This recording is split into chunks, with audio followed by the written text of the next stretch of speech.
What's going on, everybody? It's your boy Shook Nasty from Shook Earth Media, coming at you again with another video. Today we're talking about 12 Minutes, a game I played live on this channel. You can see my full playthrough and you get my live reactions to the game as it goes. I will say, overall, I appreciate the fact that it's a point-and-click adventure game in 2021 with a high budget and big-name actors, household names. That's all great. I grew up playing Monkey Island and LucasArts games, and I love point-and-click, you know, King's Quest, stuff like that. That's what I grew up playing. So I still have a special place in my heart for that genre. And it's been kind of on a downslope for several decades now, though we have some examples of successful ones recently. We got Dedilac Entertainment and stuff like that. That's always doing great work. So there are gems here and there, but it's hard to come by one that's as big budget as this. So for that reason alone, I do have to give it a thumbs up. If you're an adventure game fan, you really have to check it out. That being said, the final plot twist at the end is what we're going to be discussing today. So if you don't want spoilers, now's your chance to click off this video. But let's just explain the final twist, okay? So the whole plot hinges around this big revelation that the main character you've been playing as this whole time not only murdered his father, but his father is also his wife's father, because they're half siblings, okay? And that's supposed to be this big, whoa! But if you really think about it, this guy has selective amnesia about that fact, and it's very convenient that probably the most traumatizing, crazy thing that ever happened to him just all of a sudden is blanked out of his memory. I would have preferred it if it was like some kind of science fiction element where he erased the memory, or, you know, like some Eternal Sunshine of a Spotless Mind stuff going on or something. I would have preferred that, honestly, because it's just very conveniently forgotten just for the purpose of the plot. Okay, and the whole reason why the main character murdered his father is because his father found out about the half-siblings getting together, and they had an argument about it, and that ended with the father being killed. But the dialogue, the entire game, made it sound like the two of them hadn't met until a few weeks after, or a while after the father died. So he murdered his father and his wife, his father-in-law as well, at the same time, just conveniently forgot about it.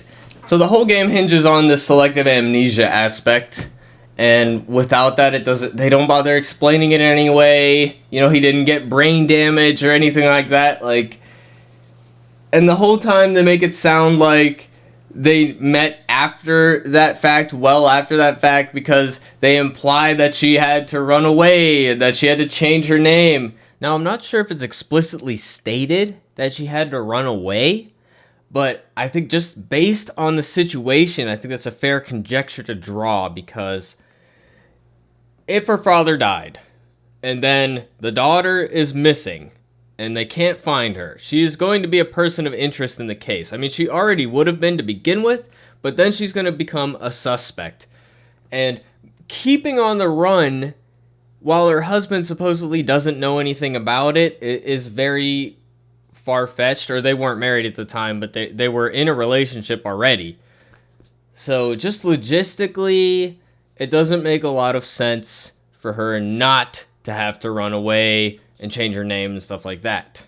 So that is why I say that it is implied. Also, it would be clear that her boyfriend would also be a person of interest in the case, even if they were unaware of his true heritage. Just his relationship with the daughter would make him a person of interest as well. So on top of the whole amnesia aspect, we have the wife character, played by Daisy Ridley. She thought that she was the one who murdered the father, because she shot him on Christmas, right? Because he was abusive and all that.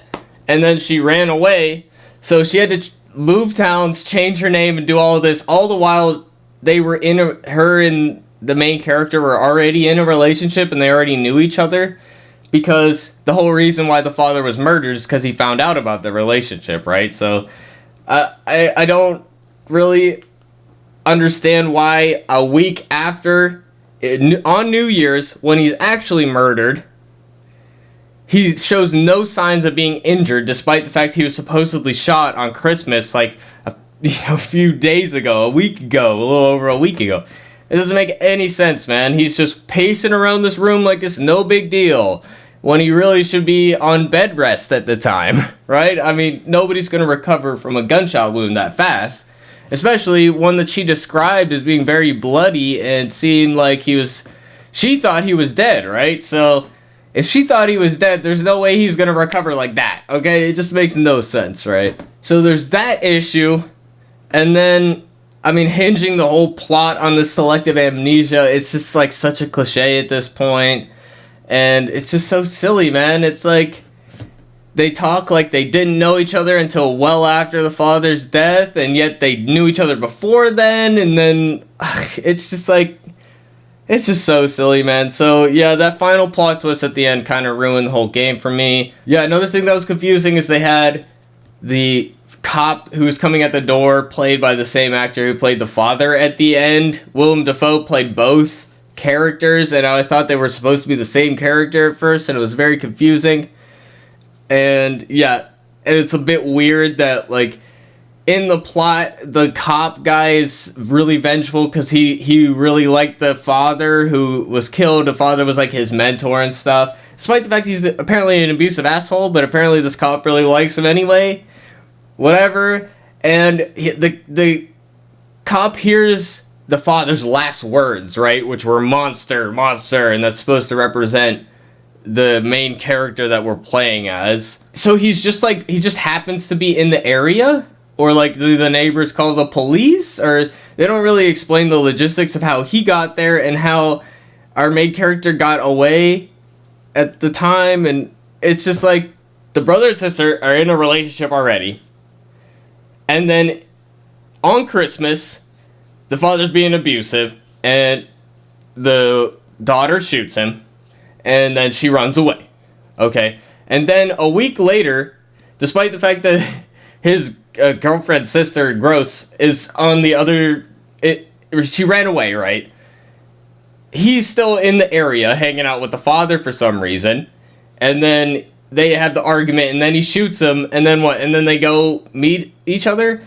And also, like, there's this Polaroid picture that so much of the game hinges around as well, that was taken on New Year's Day, that was the wife's alibi to not actually be the killer, and it's how we prove to the cop that she's not the one that did it.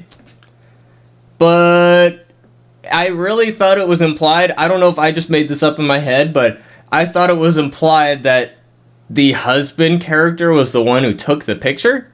Because it seems to me like really strange that just some random stranger at the party with a Polaroid camera would give the picture away to a stranger. I don't know.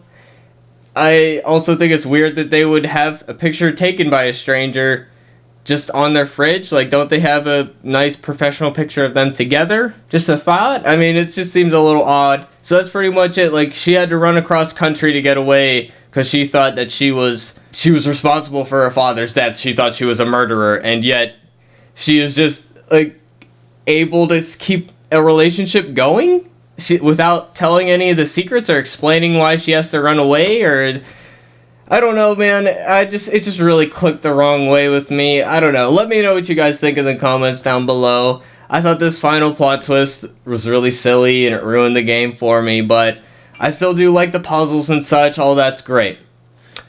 Anyways, thanks for listening, you guys, and we'll see you on the next one. Thank you. Bye.